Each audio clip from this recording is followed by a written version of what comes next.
Ya, untuk analisis CBSEM, jadi untuk CBSEM ini prosesnya lumayan panjang ya. Mulai dari EFA, kemudian ada CFA. Jadi EFA ini nanti kita analisis menggunakan SPSS.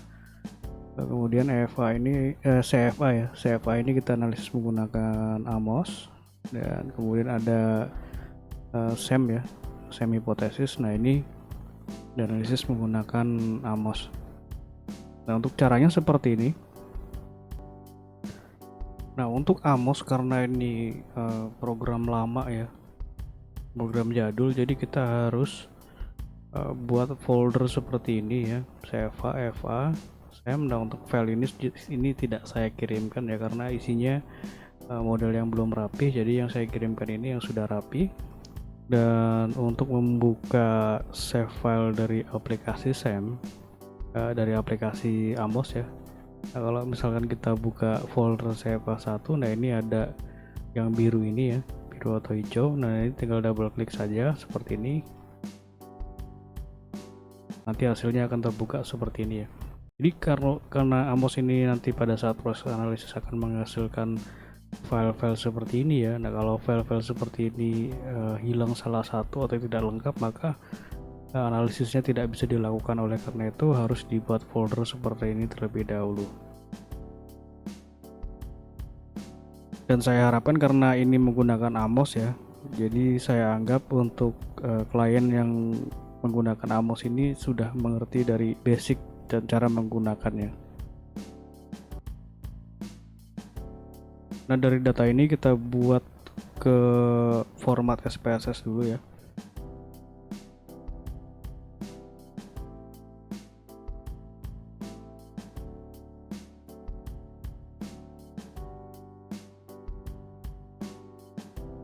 Ya, seperti ini kita copy. Kemudian kita buka aplikasi SPSS.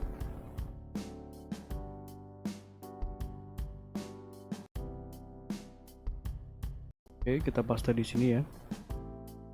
Variable view, nah, kita paste.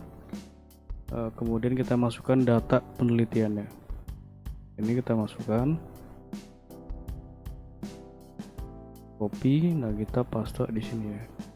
Data view, paste. Lalu kita save di file, save as.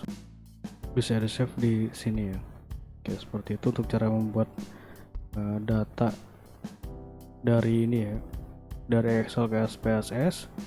Nah, kemudian dari data ini ya, data ini nanti kita copy ya, seperti ini kita copy, lalu kita paste ke masing-masing folder ya, seperti ini. Tinggal klik kanan, paste, dan begitu seterusnya. Jadi setiap folder ini harus diisi data ini ya, karena kalau misalkan datanya ini tidak ada, itu tidak bisa dianalisis atau nanti save filenya itu error ya. Sekali lagi ingat, ini adalah aplikasi AMOS ya, aplikasi jadul. Oke, setelah seperti itu ya, kita lakukan analisis yang pertama, yaitu exploratory factor analysis atau EFA. Nah, kita buka ini folder EFA. Nah, ini ada datanya ya yang tadi kita buat.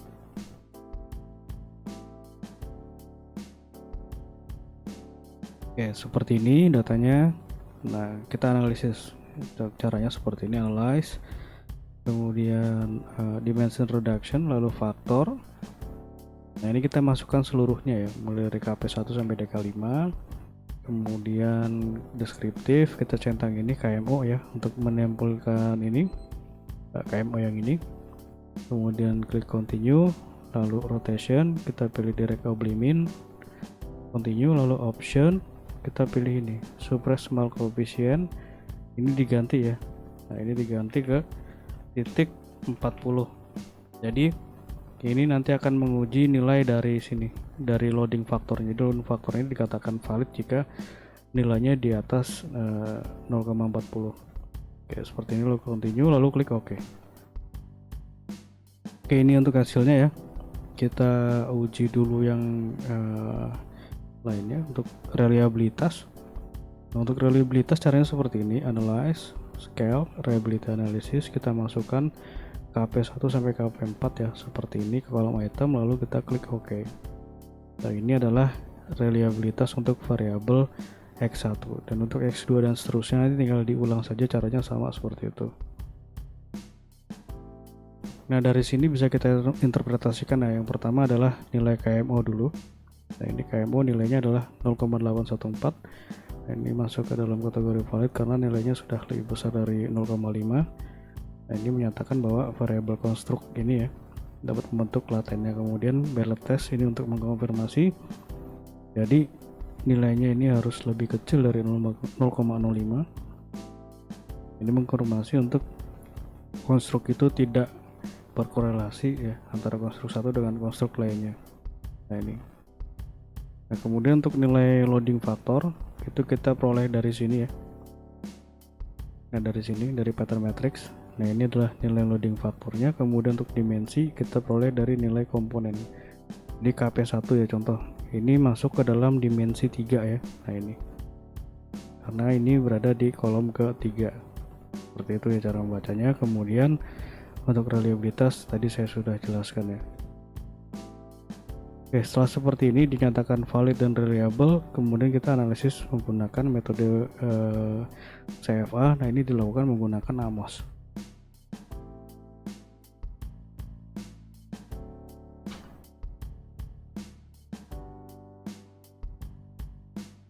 Nah, akan muncul tampilan seperti ini ya ketika pertama membuka AMOS. Kita masukkan dulu datanya ya.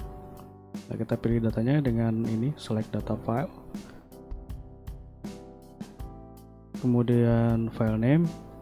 Oke, karena ini untuk pembentukan data, kita tadi kan sudah saya bilang ya, jadi untuk AMOS ini kita harus buat beberapa folder, dan untuk yang file ini adalah untuk ini ya model yang belum rapi lah istilahnya seperti itu. Nanti kalau sudah rapi baru kita save di folder yang ini. Nah, untuk file ini ya, ini untuk datanya, klik open, lalu klik OK. Kemudian adalah kita klik ini ya, analysis properties. Nah, kita pilih di output. Nah, kita hapus ini minimize history. Nah, kita centang ini semua ya.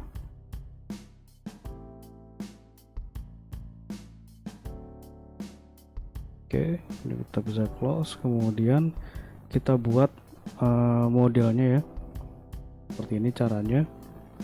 Nah, untuk membuat model ini tinggal pilih ini ya, kolom yang ini ya, gambar yang ini, draw latent variable. Nah, kita tarik seperti ini, kemudian kita buat untuk x1 ya, ini ada 4 ya. Nah, kita klik di sini 1 2 3 4. Oke, kita geser dulu. Nah, seperti ini. Kemudian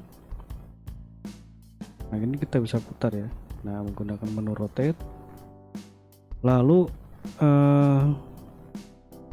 ini saya harapkan ya untuk orang-orang yang menggunakan AMOS ini sudah paham cara pengoperasiannya, karena untuk mengoperasikannya sendiri ini butuh waktu yang lumayan lama ya. Oke, seperti ini ya. Kemudian untuk memberi nama tinggal double klik saja seperti ini. Untuk variable name ini ya, ini untuk x1. Kemudian variable label kita bisa tuliskan namanya ya. Jadi untuk variable name ini harus yang simple ya, dan tidak boleh ada spasi. Kalau untuk variable label ini bebas ya. Setelah seperti ini kita masukkan datanya ya untuk variable x1. Nah, kita klik ini. Nah, ini memunculkan dataset. Kemudian dari sini kita tinggal tarik seperti ini ya, seperti ini ya, satu persatu sampai semuanya terisi. Nah, kemudian ini nanti proses seperti ini diulang ya ke semua variabel sampai ke variabel y. Nah, setelah semuanya terbentuk, lalu kita beri nomor ya, atau beri nama untuk variabel yang ini, yang bulat ini. Yang bulat ini adalah variabel error. Nah, caranya seperti ini, plugins, kemudian name, nama besar variabel. Nah, ini otomatis akan terbentuk ya untuk penamaan variabel errornya. Ya, seperti itu. Untuk mempersingkat waktu, saya bukakan file yang sudah jadi saja. Oh ya, sebelumnya untuk ini ya, untuk analisis ini nanti tinggal diikuti saja caranya. Kalau misalkan caranya benar, nanti hasilnya akan sama. Nah, contoh seperti ini ya. Kalau misalkan sudah dimasukkan semua, kemudian kita buat garis kausalitas. Caranya seperti ini, kita klik ini ya. Nah, seperti ini, menggunakan menu yang ini, gambar telunjuk ya, plugins, kemudian raw covariance. Nah, seperti ini terapikan. Oke, seperti ini ya caranya.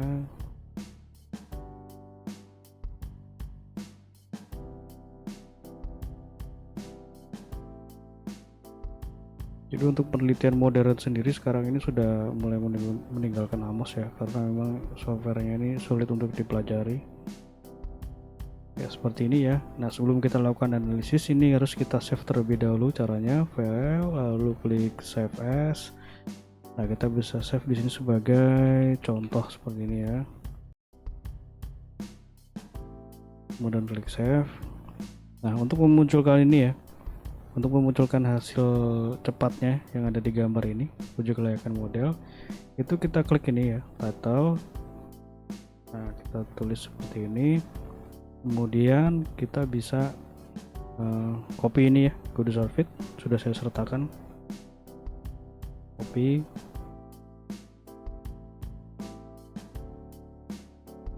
Nah, kita paste di sini. Central Legend, font size kita ganti ke 12 atau berapa yang diinginkan, bebas ya.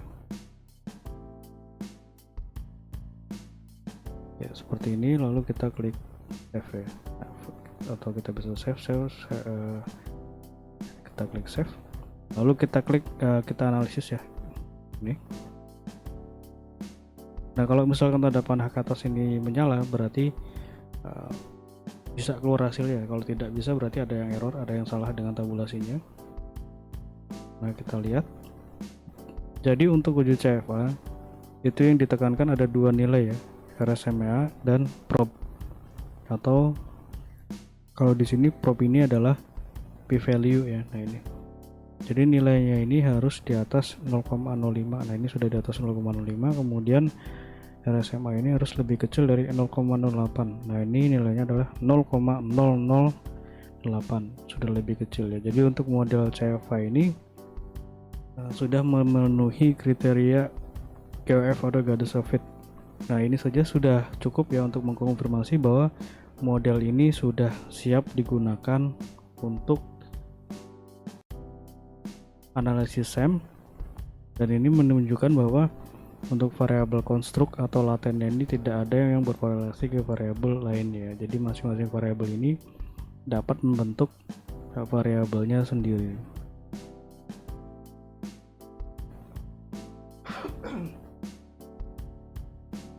Ya, nah untuk analisis SEM ini mudah ya, tinggal hapus saja ini. Nah, seperti ini kita hapus, kemudian kita tarik garis ini ya.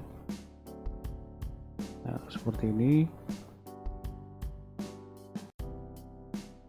Nah, untuk variabel yang terkena arah panah, kita berikan variabel error ya dengan mengklik ini.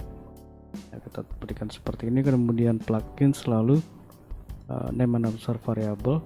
Nah, ini bisa kita save sebagai SEM seperti ini ya. Nah, kalau sudah rapih nanti bisa dimasukkan ke folder yang ini. Oke, seperti ini ya. Ini kita analisis. Nah, ini sudah muncul tanda panah ke atasnya.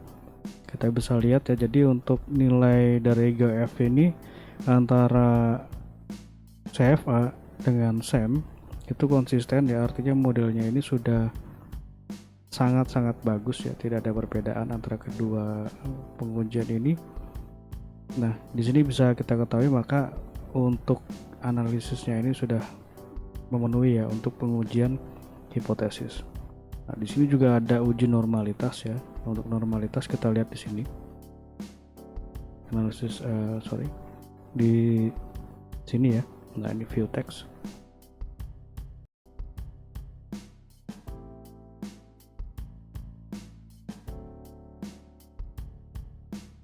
Di sini ya, assessment of normality.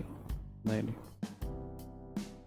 Nah, kalau untuk uji ini ya, uji dari sini ya, tabel ini ataupun yang teman-teman lihat di sini ya, nah, di CFA ini ataupun yang ada di lampiran.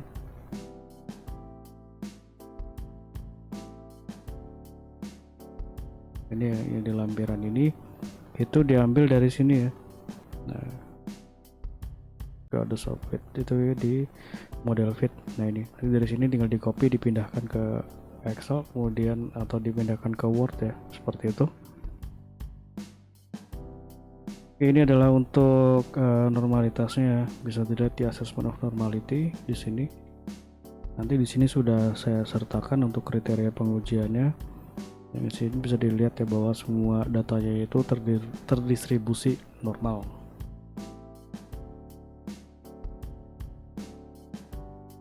Dan untuk uji hipotesis itu kita peroleh dari nilai ini ya, nah, estimate. Nah ini adalah untuk uji hipotesisnya, jadi ada X1 ke Z, X2 ke Z, Z ke Y, dan seterusnya ya. Ini adalah uji hipotesisnya. Nah ini batasnya ya. Nah kalau ini bukan.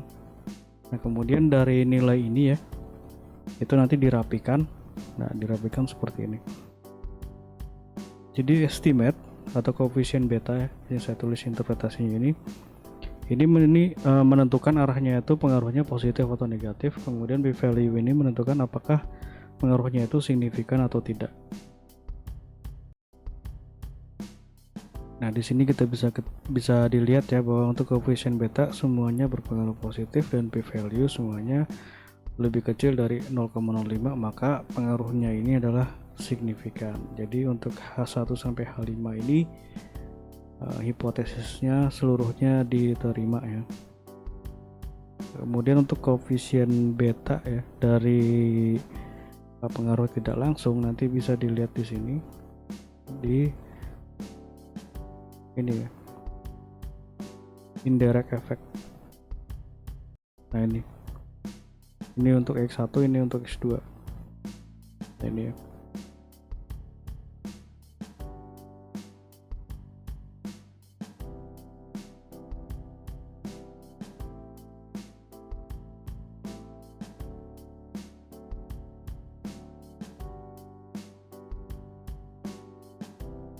Dan untuk menghitung p-value dari ini ya, dari pengaruh mediasi ya, karena mesin aplikasi yang sangat jadul ya, jadi tidak bisa muncul langsung.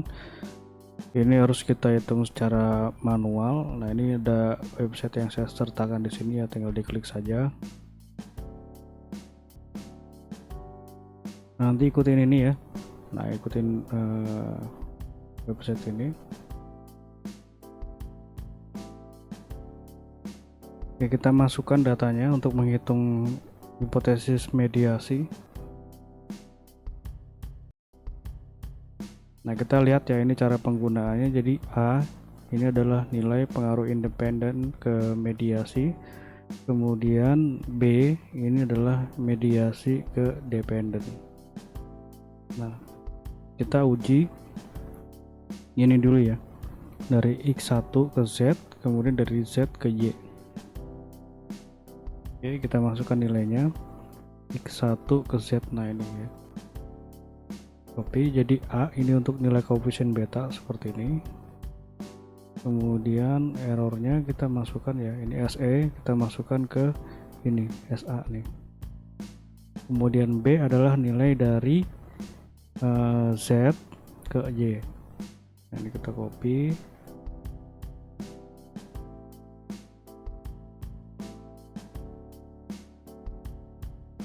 Nah, seperti ini, lalu klik calculate. Nah ini adalah nilainya ya, ini nilai p-value nya. Ini lebih besar dari 0,05, maka dinyatakan untuk variabel Z ini tidak bisa memediasi ya, pengaruh dari X1 ke Y. Kemudian untuk yang X2 tinggal seperti ini ya.